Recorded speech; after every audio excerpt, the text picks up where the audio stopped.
नमस्कार. पणजी दूरदर्शनच्या आजच्या आपल्या या खास कार्यक्रमात मी नीमा अमोणकर सर्व दर्शकांचं मनपूर्वक स्वागत करते. प्रत्येक माणसाला कसला ना कसला तरी छंद हा असतोच. छंद आपल्या जीवनाला आनंद देत असतो. छंदामुळे जीवनाला सार्थकतेची किनार लाभत असते. छंदाला जर योग्य वेळी योग्य मार्गदर्शन मिळालं, खतपाणी मिळालं, प्रोत्साहन मिळालं तर पुढे जाऊन ह्या छंदापासनं एक उत्कृष्ट कलाकृतीची निर्मिती होत असते. याचं उत्तम उदाहरण म्हणजे आम्हाला लाभलेले आजचे पाहुणे. त्यांनी लहानपणापासून खूपसे छंद जोपासले.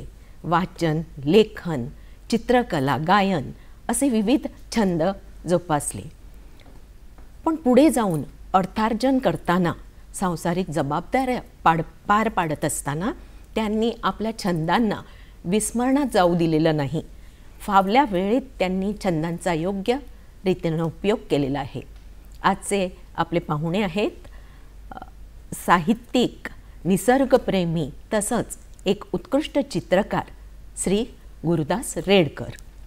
त्यांनी आपण स्वतः रंगवलेल्या चित्रांचं एक प्रदर्शन कलर्स ऑफ गोवा हे जेव्हा मी बघितलं तेव्हा त्यांच्यातल्या एका उत्कृष्ट चित्रकाराची ओळख मला पटली. मित्रांनो, इथं सांगायला मला खूप आनंद होईल की रेडकर साहेबांनी ह्या चित्रकलेचं शिक्षण कुठल्याही कॉलेजमधून किंवा संस्थेमधून घेतलेलं नाही. ते सेल्फ मेड चित्रकार आहेत. सरकारी नोकरी सांभाळताना आजूबाजूला घडणाऱ्या घटना, विविध अनुभव त्यांनी कागदावर उतरवले आणि त्यातून लेखसंग्रह तयार झाला. अलीकडेच त्यांचं पहिलं पुस्तक प्रकाशित झालेलं आहे.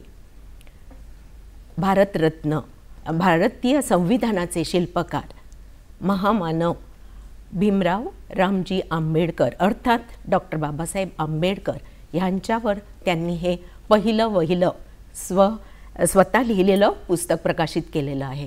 आणि मित्रांनो, ह्याचं जे मुखपृष्ठ आहे ना, ते स्वतःच चित्रकार असल्यामुळं त्यांनी ते चित्र काढलेलं आहे. बाबासाहेब आंबेडकरांची प्रेरणा घेऊन क्रांतीसूर्य नावाचं हे पुस्तक त्यांचं वाचकासमोर आलेलं आहे. डॉक्टर आंबेडकरांनी दीन, दलित, मागासलेल्या वर्गाला आपल्या परीनं म्हणजे खूप त्रास सोसून त्यांना न्याय देण्याचा प्रयत्न केला आहे. तो ह्या पुस्तकातून रेडकर साहेबांनी उत्तमरित्या मांडलेला आहे. सगळे लेख वाचनीय आहेत. आणि हेच नाही, बाबासाहेब आंबेडकरांविषयीच नाही तर त्यांनी सामाजिक विषयाबरोबर सुद्धा प्रकाश टाकलेला आहे. आरक्षण, प्रसारमाध्यमं यासारख्या विषयावर प्रकाशझोत टाकलेला आहे. तर आज आपण क्रांतीसूर्य पुस्तकाचे लेखक गुरुदास रेडकर यांच्याशी संवाद साधूया. गुरुदास भाऊ, आजच्या कार्यक्रमात आपलं मनपूर्वक स्वागत. नमस्कार. आणि सर्वप्रथम मी अभिनंदन करते तुमचं या पुस्तक प्रकाशनाबद्दल. थँक्यू. नमस्कार. आणि पुढेही जाऊन तुम्हाला खूप खूप शुभेच्छा. थँक्यू. आपण क्रांतीसूर्य या पुस्तकाबद्दल बोलणारच आहोत. पण सर्वप्रथम एक थोडक्यात तुमच्या बालपणाविषयी आणि शैक्षणिक प्रवासाविषयी जाणून घेऊया. बालपणाविषयी सांगायचं झालं जाल्यार माझा जन्म बार्देस तालुक्यातील थिवी गावात झाला. आमचं 1958चा माझा जन्म आणि सगळं माझं बालपण त्या गावातच गेलं. बालपण म्हणजे 10वीपर्यंत, 11वी केली नाही, बाकीचं तांत्रिक शिक्षण तिथंच झालं. आणि माझा जन्म सामाजिक याच्यात मागासलेले जात म्हणजे चर्मकार समाजामध्ये झाला. मला त्याचं काय अभिमान वाटतो. आणि गावातील अनुभव घेता घेता मी मोठा झालो. आणि आमचा पारंपरिक व्यवसाय हा शेतीचा होता. आमची शेती आहे, अजून आहे. आता शेती बंद पडलेली आहे, पण शेतीवर आम्ही आमचं कुटुंब उपजीविका करत होते. आता कुठले छंद मी म्हटलेलंच आहे, मला माहीत आहे वाचन, लेखन कारण हो, तुम्ही हे हो. पुस्तक लिहिलं आहे म्हणजे वाचन आणि लेखन हे हो. तुमचे आवडते छंद. त्याबरोबरच निसर्गप्रेम हेही दिसून येतं तुमच्या हो, चित्रामधून. हो, हो. आता ह्या पुस्तकाचा, क्रांतिसूर्य पुस्तकाचा जन्म कसा झाला? माझे छंद मी त्याच्यात माझ्या ओळखमध्ये दिलेलेच आहे.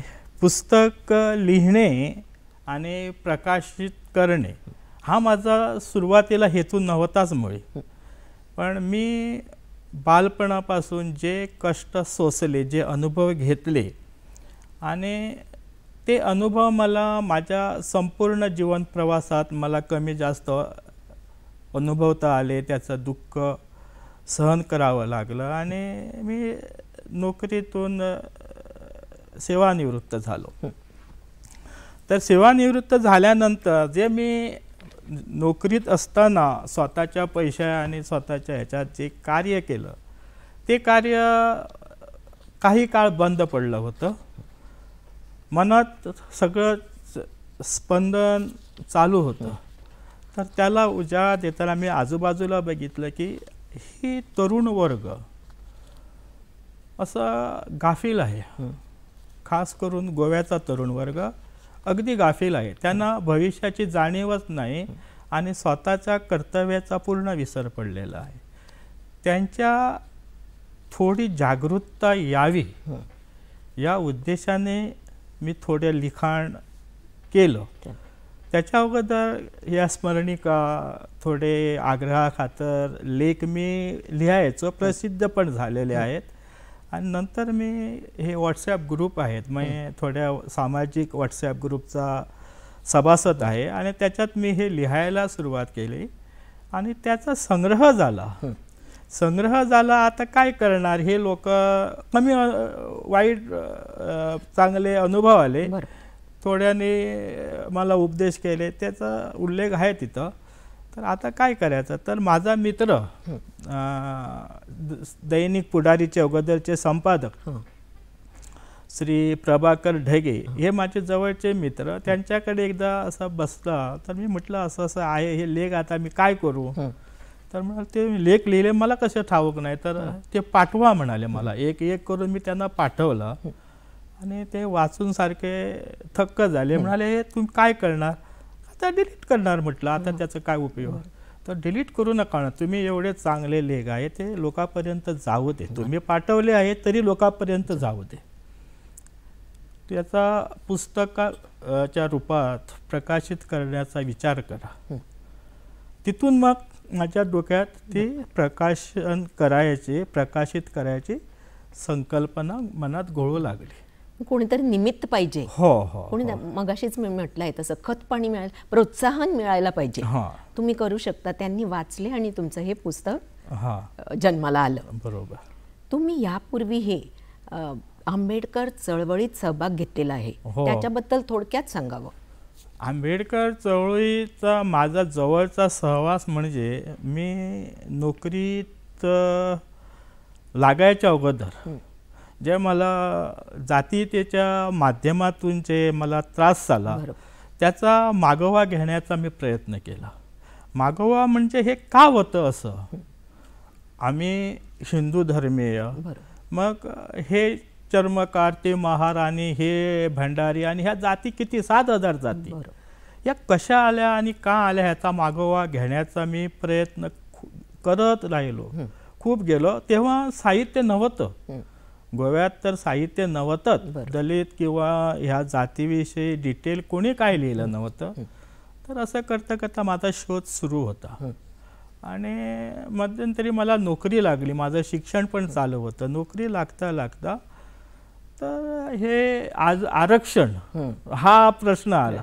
म्हणजे मला नोकरी आरक्षणाच्या माध्यमातून मिळाली आणि मग सहकारी होतात ना, त्यांच्यात जरा आकस निर्माण होतो की ह्याला राखीव देतो नका. तर म्हटलं हे राखीवता मला का मिळाली, कुठून मिळाली, मला माहीत नव्हतं खरं सांगायचं.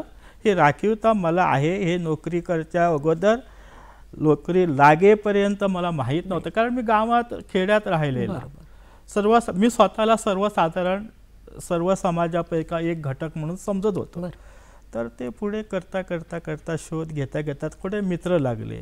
अशातून महाराष्ट्रातून आलेले, गोव्यात आलेले BS माटे आणि त्याचे नागपूरचे आणि महाराष्ट्रातले सहकारी आणि त्याच्या संपर्कात आलेले गोव्याचे विद्यार्थी आणि कर्मचारी यांच्यासह मी हा विषय उपस्थित केला. मग त्याच्यातून मला साहित्य मिळालं वाचायला. मग तेव्हा मला कळालं की रिझर्वेशन कुठून आलं आणि का आलं. बरोबर. मग ही चळवळ, आंबेडकर चळवळ लोकांपर्यंत पोचवण्यासाठी काय काय कार्य केलं? हो, आंबेडकर चळवळ मी अज्ञानी होतो आणि माझ्या मते तेव्हा दलित समाजात किंवा ह्या बहुजन समाजात राखीवतेविषयी आंबेडकराविषयी काही माहीत नव्हतं. माहीत होतं फक्त एवढंच की त्यांनी संविधान लिहिलं.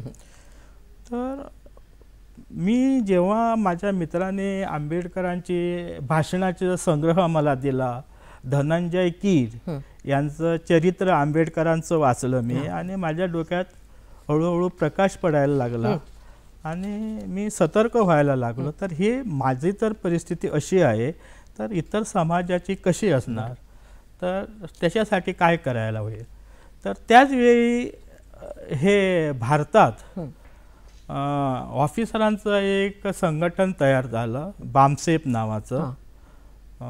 बामसेफ नावाचं संघटन मग त्यांच्याने तसंच अशाच माध्यमातून झालं. त्याची सुरुवात मला कळाली आणि त्याचा प्रसार होण्यासाठी महाराष्ट्रातली लोक कार्यरत होते, ऑफिसर लोक. त्याच्यात नावाजलेले बहुजन समाज पक्षाचे हे निर्माता कांशीराम, DK खापर्डे आणि BD बोरकर हे लोक ऑफिसर होते आणि तिथं त्यांना नोकरीत अशा हे करून त्यांच्यानी सुरुवात केली.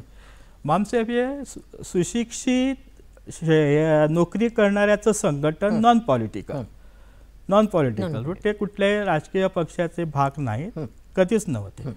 तर त्यांचं संघटन ते पसरवण्याच्या माध्यमातून महाराष्ट्राचे ऑफिसर लोक गोव्यात यायचे. तर आजचे आमचे हे बामसेफचे अध्यक्ष माननीय मेश्राम साहेब हे तेव्हा पहिल्यांदा आले. म्हणजे कॅडर कॅम्प, म्हणजे याला दलितांना किंवा बहुजन समाजाच्या मुलांना शिकवायचं. कॅडर कॅम्प म्हणजे क्लास घेऊन कसं हे करायचं ते, आणि त्याच्यातून जनसंपर्क शिकवण्याचा त्यांच्यानी सुरू केलं. आम्ही कॅडर कॅम्प कुतूहल म्हणून अटेंड केला आणि तिथून मग ते प्रसार करण्यासाठी काय करायचं, तर प्रसार करणारे त्यांचे थोडे साप्ताहिक पाक्षिक येत होते, बहुजन नायक, बहुजन संघटक वगैरे, त्याचं वितरण करायचं. आमच्यासारखे जे सुशिक्षित तरुण आहेत त्यांच्यामध्ये जाऊन हे करायचं. तिथून मग विचारांची देवाणघेवाण व्हायची आणि ते हळूहळू पसरत गेलं. हे झाल्यानंतर मग मी त्याचा भाग होतो. आम्ही स्वतःच्या पैशाने ते करत होतो. त्याला तिथून काय फंड येत नव्हता. ते पण नोकरी करणारे, आम्ही पण नोकरी करणारे. पे बॅक टू सोसायटी याच्या खाली ते करायचं. नंतर कालांतरानं ते संघटनामध्ये मतभेद झाले आणि ते थांबलं. आम्ही म्हटलं काय आम्ही दर महिन्याला आणि तुम्हाला पैसे देऊ शकत नाही, तुमचे मतभेद मिटवा आणि नंतर आम्ही मग विचार करू म्हणून आम्ही गोव्यातलं कार्य थांबवलं. आमचे जे कार्यकर्ते होते त्याने थांबवलं. बहुतेक गेलेले आहे सगळे. तर ते झाल्यानंतर मला ते चैन पडत नव्हतं. मी नोकरीत असताना माझ्याकडे समदुःखी लोक येत राहायचे. कोणावर ऑफिसमध्ये मेमोरंडम मिळाला त्याचं उत्तर, कुणावर अन्याय झाला तर ते लोक यायचे आणि मी बघितलं अशी लोकांवर सर्रास अन्याय होता. जातीवरून शिवीगाळ होते, नोकरीत जातीवरून अपमान होतात. तर मी ते माझ्या परीनं सॉल्व करण्याचा प्रयत्न करायचा आणि नोकरीत प्रमोशन आणि बढती हे भाग असतात नोकरीचे, त्याच्यावर पण अन्याय होतो. तेव्हा 15% 15% आरक्षण होतं. तर त्या आरक्षण होत नव्हतं, एलिजिबिलिटी नव्हती ना. आणि मानसिकता होती, जे वरचे लोक ऑफिसर लोक त्यांची मानसिकता असायला पाहिजे ते द्यायला, ती नव्हती. तर माझे एक मित्र गजानन केनावडेकर, ते पण हयात नाही आहेत, तर त्यांना जाणीव होती आणि त्यांच्याकडे माझा संपर्क आला. मी गोव्यात गव्हर्नमेंट क्वार्टर्समध्ये, तशी टाईप क्वार्टर्समध्ये राहायला आलो, तर त्याच्याकडे लोक यायचे आपापले कैफियत घेऊन, कुणाचं ड्राफ्टिंग हे करून.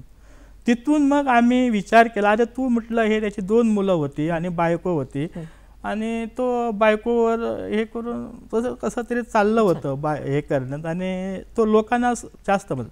मी म्हटलं हे तू किती दिवस करणार, तर आम्ही संघटन बांधूया, कारण मी ह्याच्यात ट्रेनिंग मला होतं बामसेफच्या याच्यामध्ये, तर मी ते एक्सपिरियन्स होतं तुम्हाला. हो, तिथून मी त्यांना ती हे दिली, संकल्पना दिली की आम्ही असं हे करूया आणि ते कार्यरत झालं. हे सगळे ऑफिसर आमचे थोडे होते, ते आले एकत्र आणि शेड्यूल कास्ट वेलफेअर असोसिएशनचं संघटन तयार झालं.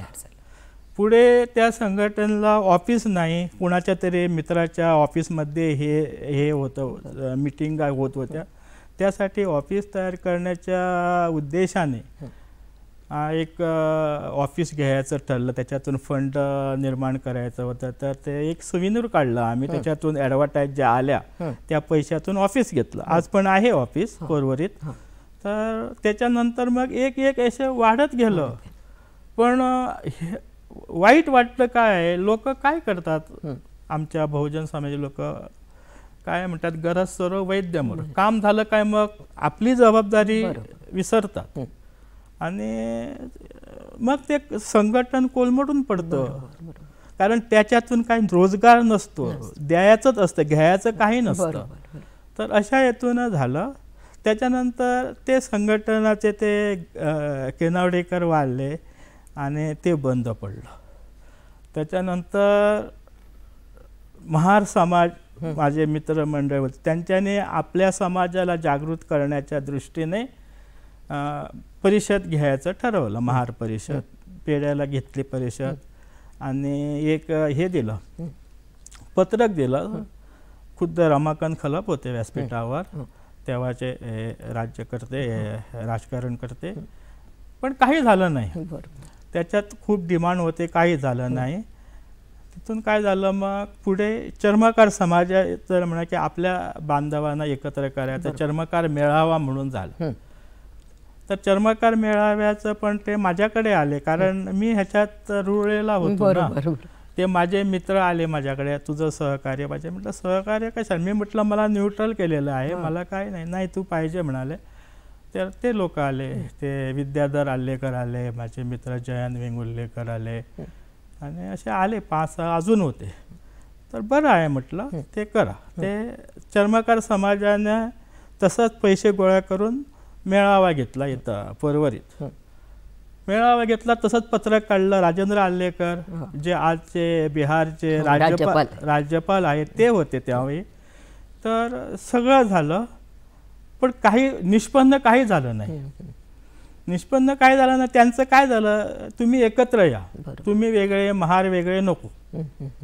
तर जेव्हा राजकर्त्यांना काही करायचं नसतं तेव्हा त्यांना हा मार्ग असतो, त्यांचे मतभेद भेटणार नाहीत आणि हे आपल्यापर्यंत पोचणार नाही. आजपर्यंत सगळे तेच आहे. तर अशा प्रकारे मी कार्यरत राहिलो आणि नोकरी सेवानिवृत्त झाल्यानंतर मला वाटलं, मी म्हटलं काहीच मला असं दिसत नाही, तर हे विद्रोही लेखन मी सुरुवात केली आणि ते व्हॉट्सॲप ग्रुपवरती या स्मरणिका वगैरे याच्यावरून प्रसारित झालं. असं म्हणतात की मांजरं आडवी आली म्हणून रस्त्यात, पण नाही, जात आडवी येते खूप वेळेला. जात आडवी येते कारण आमचे सबंध जो बहुजन समाज आहे, schedule caste, schedule tribe, OBC, ह्याच्यात मतभेद साध्या शुल्लक कारणावरून वरती येतात आणि ते एका छत्राखाली एकमुखी मागणी करू शकत नाही. ही शोकांतिका आहे. बरोबर. आता बाबासाहेब आंबेडकरांचा जीवन प्रवास हा सूर्योदयापूर्वीचा अंधार असं तुम्ही पुस्तकात नमूद केलेला आहे तो मला खूपच आवडला. म्हणजे त्यांनी सोसलेले त्रास, मग त्यांना पर्शियन लँग्वेज घेऊन मॅट्रिक करावी लागली, ते सगळं मी वाचलेलं आहे. तर थोडक्यात त्यांच्या कष्टाविषयी सांगावं, कारण तरुण पिढी आज बघते. बाबासाहेबांचा जन्म मध्य प्रदेशमध्ये महू येथे झाला, कारण त्यांचे वडील इंग्रजी सैन्यात होते आणि त्या सैन्यात असल्या कारणाने त्यांच्या बदल्या होत होत्या, त्यामुळे त्याचा परिवार पण त्याच्याबरोबर. तर तिथून जन्म झाला. मग त्याच्या वडिलांना शिक्षणाचं महत्त्व पटलं होतं. रामजी सपकाळ यांना शिक्षणाचं महत्त्व पटलं होतं. त्याला वाटलं की आपला मुलगा शिकावा, म्हणून त्याला शाळेत घातलं. शाळेत घातल्यापासून त्याच्यावर हे जातीयतेचं म्हणतो मी केलं ते लागलं. म्हणजे सर्वसाधारण विद्यार्थी, ब्राह्मण विद्यार्थी, त्यांना असं एवढं कमीपणा यायला लागला की चपातीला सुद्धा विटाळ होतो असा त्याच्यात की आहे. फळ्याच्या मागे डबे ठेवले तर तिथं ते डबे ठेवू नको म्हणून त्यांनी शिक्षकाकडे हे केलं की आपले डबे विटाळणार. तर आंबेडकरांना याचा पश्चाताप झाला, डब्याचा जेवणाचा विटाळ होतं, नेमकं काय होतं. तर तिथून अशातून त्याचा सुरू झाला आणि SSC झाले ते. मग त्यांना त्या खोलात जायचं होतं, हे कसून कुठून ही कीड लागलेली आहे. तर त्यासाठी त्यांना संस्कृत शिकायचं होतं, पण तिथल्या गुरुजींनी, त्यावेळच्या शिक्षकांनी ते नाकारलं. मग ते पारसी भाषा घेऊन पुढे शिकले आणि पुढे मग ते BA पर्यंत झालं, त्याच्यात नमूद केलेलं आहे.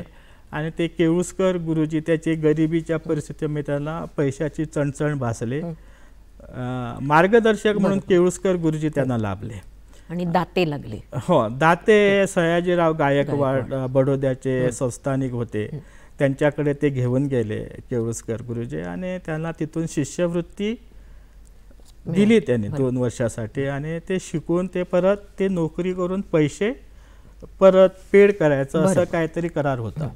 तर ते करताना त्यांना त्रास झाले. नंतर मग हे आमचे महाराष्ट्राचे कोल्हापूरचे छत्रपती राजर्षी शाहू महाराज, त्यांचा संपर्क आला. त्यांना ह्या सामाजिक विषमतेविषयी भयंकर चीड होती राजर्षी शाहू महाराज.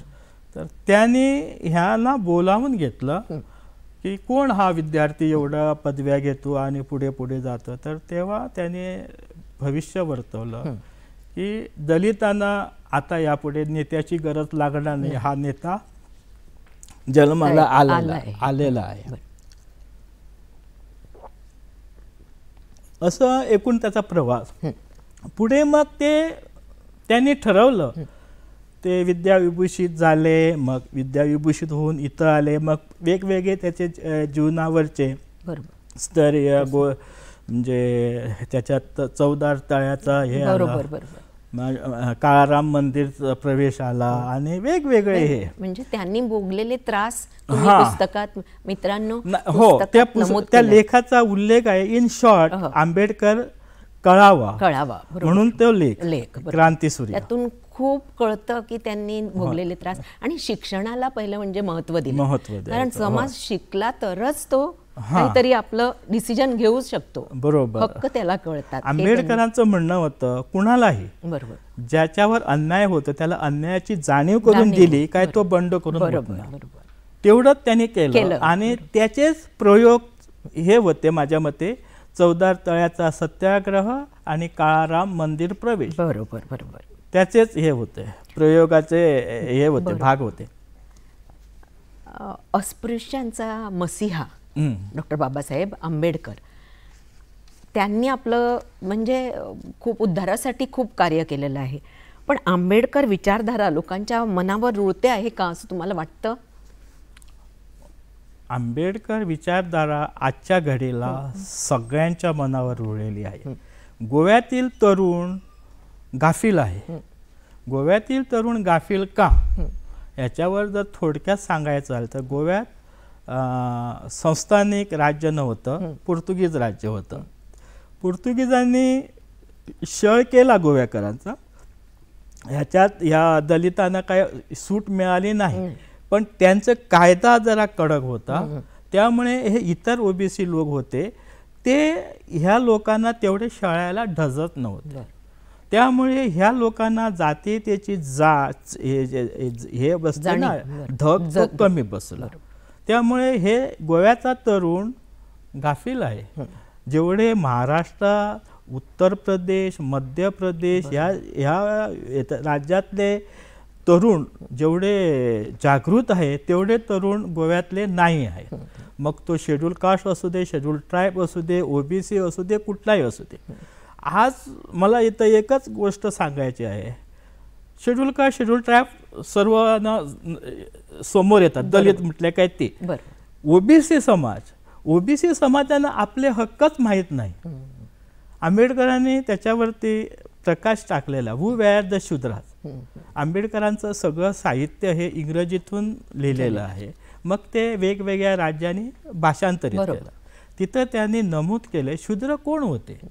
मी असं म्हणतो, ह्या माध्यमातून सांगतो की प्रत्येक ओबीसी जो म्हणतो, मग तो मराठा असू दे, कुणबी असू दे, भंडारी कोणी असू दे, त्यांनी हे हू वेअर द शूद्रास कमीत कमी एवढं तरी वाचावे.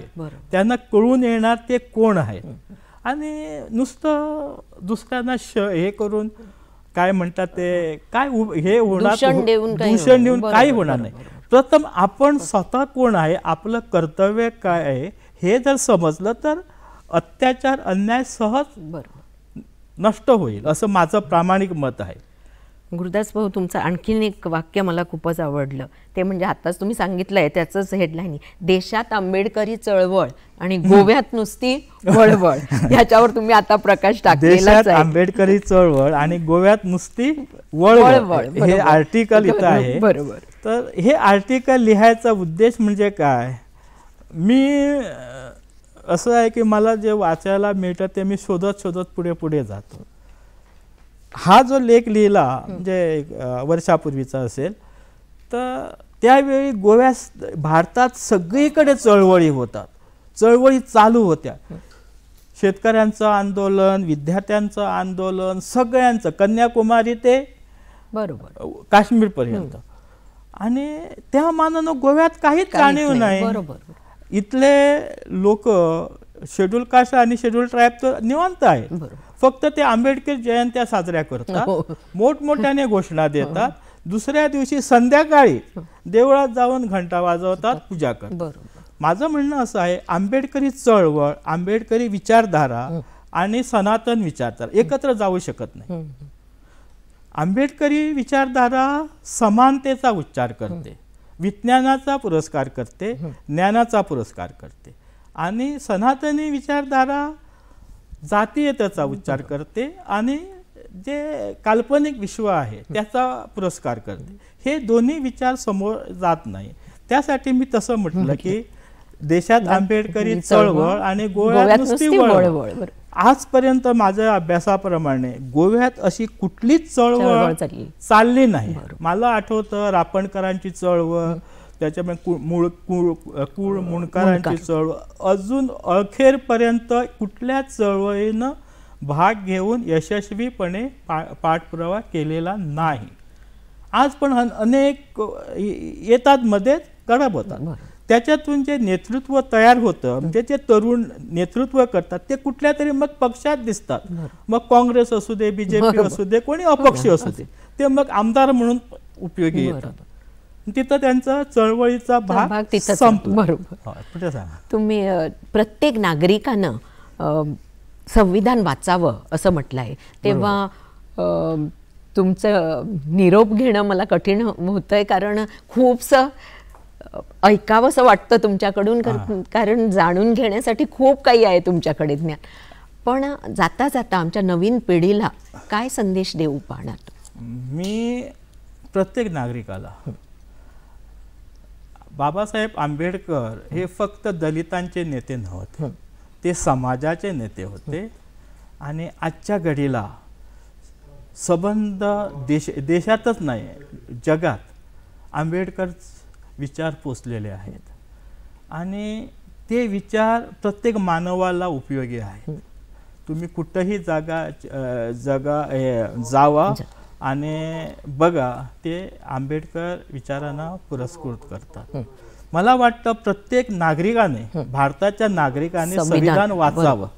कारण ते संविधान फक्त दलितासाठी नाही, आणि ते प्रत्येक नागरिकाचे हक्क त्याच्यात सुरक्षित आहेत.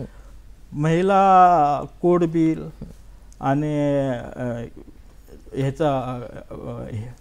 ह्याचा उल्लेख त्यांनी केलेला आहे याच्यात, मंडल आयोग, हे सगळे बाबासाहेबांचे. कामगार चळवळ बाबासाहेब, कामगारावरती होणारे अत्याचार, मायनिंग विभाग, सगळीकडे सगळीकडे बाबासाहेब आहेत, त्यांचे विचार आहे. भारताची अर्थव्यवस्था, त्याच्यावर त्यांच्यानी जो प्रबंध लिहून डॉक्टरेट मिळवली, ते सगळं भारतासाठी आहे. आणि भारतासाठीच त्याने ते जगले. फक्त मानवतेचा पुरस्कार, आणि त्यांच्या मते मानवता हा सर्वश्रेष्ठ धर्म आहे. आणि त्याच्यासाठी त्यानं मग ते धर्मांतर जे, त्यासाठी तिथूनच सुरुवात झाली, की त्यांनी सांगितलं की मी हिंदू म्हणून जन्माला आलो, हिंदू म्हणून मरणार नाही. मग बौद्ध धर्म त्याने स्वीकारला. मित्रांनो, खूप काही वाचायचं लेख आहे, त्यात अभ्यासपूर्ण लेखन आहे या पुस्तकात. तेव्हा जरूर वाचावं हे पुस्तक, ज्ञानात आपल्या भर पडेल. गुरुदास भाऊ, वेळात वेळ काढून तुम्ही इथं आलात, आणि पुस्तकाला खूप खूप शुभेच्छा. अशीच तुमच्या हातून आणखीन खूप साहित्यकृती होवो. आणि तुम्ही म्हटलंय की तुमचा कविता संग्रह पण मार्गावर आहे प्रकाशित होण्याचा, तोही लवकर यावा. तेव्हा सर्वांच्या वतीनं, दूरदर्शनच्या वतीनं मी आपल्याला आभार मानते. धन्यवाद ताई, तुमचे पण धन्यवाद.